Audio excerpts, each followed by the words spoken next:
Men make moves. Sucker stand still. M3S3.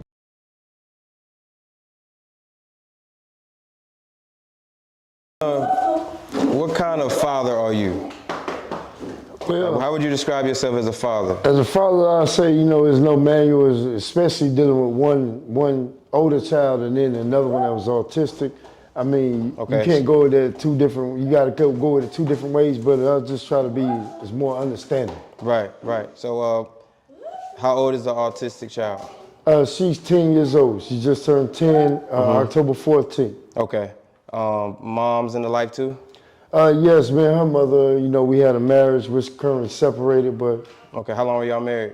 before we separated, well, we're still married since 2008, June. Okay. So 2008.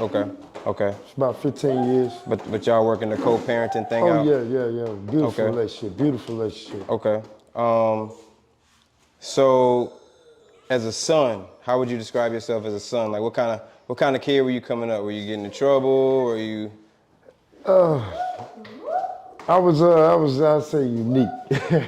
But, I had my troubles, nothing more than when a child would do, but sports really kept me grounded. Okay. And then my mom knew the worst way you could get to me is say, don't go outside. That was the worst way to get to you was don't go outside. That was the worst punishment. Because you used to stay outside. That's all I did. I taught myself how to really play football, basketball, like that's all I did from sun up to sundown. Okay, so you were involved in sports a lot. Oh yeah. Okay. So as a student, how were you as a student? As a in school? student, school was never too hard, but I've also learned that the environments that you're around and the people that you're around can be reflective of the intellectual output that you will have.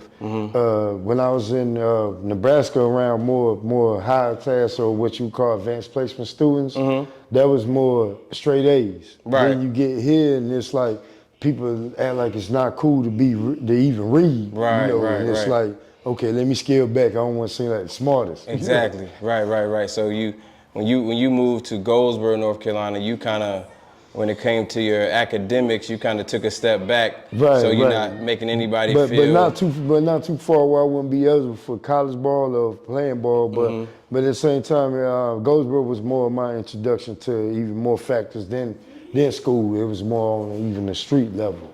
Okay. What do you mean the street level? Where your mom, when she works night shift she works at a group home, which is right across the street, and then she's going from Tuesday afternoon to Friday afternoon. I mean, it's a lot of room for Right. So for a child, early teen to get into anything. But your dad is in the picture too, right? Not at that time, but I Okay. do commend my father. He did come back, but for a long time, my grandfather was my father figure. Okay. Okay. Shout out to your grandfather. Right. Now, sports is you were pretty good, and in high school, I'm hearing football, basketball. What else? Football, basketball, track. I mean, my whole life was after school. But where you really took off was football. Football, basketball kind of took a step back, but and why I took a step back because I probably during football season, if I'm dedicated to one, I wouldn't address the other one. So football season, I probably wouldn't touch a basketball from summertime to October, November. So. So talk to me about your high school football career. Oh, high school football, my coach, George Franklin from ECU, he's my first DB coach, and we had an all-state, all-conference guy, Greg Sissy, who started at defensive back. Okay. Now, I knew I wasn't going to get time at tailback behind the All-American Montreal Coley. Right. But they needed somebody to start while he was suspended the first 3 games. Okay. And what grade are you talking now? This ninth grade. Okay, got it. This is my going to football camp, my first introduction. Okay. And Coach Franklin's like, yo, this kid good enough to start at cornerback. And right then, boom, David Thornton's my free safety, Travis Coleman's my other quarter. Okay. So it was a lot to live up to. Now, we got to remember that people watching this they're not familiar with these people. Yeah, I So do. these people you're naming, Right, David they're Thornton. really They're really good, is what you're Thornton, saying. yeah, was Carolina alumni. He played for the Colts. Outside linebacker, also played for the Titans. My boy Travis Coleman, he had a little stint with the Bears. Like these, but in high school, this is who was in the secondary with me. Right. As so a freshman. And this like, is the caliber of players you're right, playing with. Right. Got it. Okay, so you shined ninth grade. Yes, And you yes. played all throughout high school, all the way up until throughout high school, Did both you ways. get any scholarships? Did you get to college? Yeah, my first scholarship, I don't really want to go into the dramatics of how I ended up there, but No, is it okay to talk about? Or yeah, it's okay to talk, but it was something to do with me and Coach James, What happened? Basically you find out, you had other offers, but in some way you end up there because it might be something for somebody else. But so other offers were on the table, right? But you weren't aware of the offers because they wanted to give them to somebody else. I was aware of these offers. They calling, and all of a sudden when they stop calling, it's like, yo, what happened? And they're saying, basically, we heard you already signed with Elizabeth City, but that was my first scholarship, and I still thank Coach James for giving me that opportunity just to at least continue to go on the next level. Okay, that's real humble of you. Right. That's real humble of you. So you get the scholarship, you go to ECU? Elizabeth City. Oh, Elizabeth City. My bad. Elizabeth City. So at Elizabeth City, how are you doing there? How was that going? It was good. The opportunity to play was early. I could have had a starting job my freshman year, but going in sophomore year is really when I took the starting job. But as far as when you're playing college ball, what you expect on a certain level and the pride in the program, that's what kind of led me to transfer to A&T, North Carolina A&T. Now, go into detail. So, what made you transfer? Well, at that time with Elizabeth City, it was more like it felt like kind of like more of a high school with dorms at that time. No knock on Elizabeth City, it's a HBCU. It felt like a high school dorm? It felt like high school with dorms.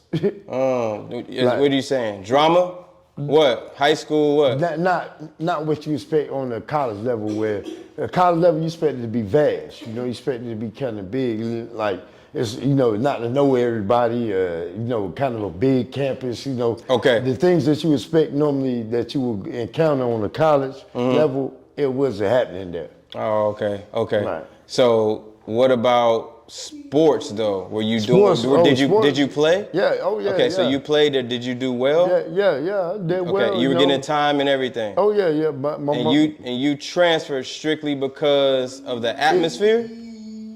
The atmosphere, even with the thing that really led me to transfer when I visited A&T was seeing the Black College National Championship trophies. Then you hear the coach that Bill Hayes was, and then also my coach, he was also an ECU safety, him and his twin brother, Darren Hart. Okay. The pride that you see that a program had, and that showed me that where you are and what you're around also can have a reflection on what you put out and your esteem as well. Right. So when you make this transfer, were you approached to transfer, or did you on your own say, this school ain't for me, I need to get out of here? That's what it was. So you on your own did the research and said, and you transferred. You had to get your release, yeah. Now you transferred to what college again? North Carolina A&T, Aggie Pride. Okay, and so you're you're champs, baby. What's that? That's that ring is? Yeah, 2003 MEAC champs. Nice. Right. So congratulations on that. Thank you. You make this transfer, and so what are you, a sophomore now? It was going into my junior year. I had played 2 already. So you played 2 years, before you transferred. Right. And in between, I didn't go back to Elizabeth City for the spring semester of my sophomore year. Why? I just felt like it was time to go. After 2 seasons. You let it go. Right. But in between, that's when I went to basic training for the first time with the military. I was going to do. Hold on, let's slow it down.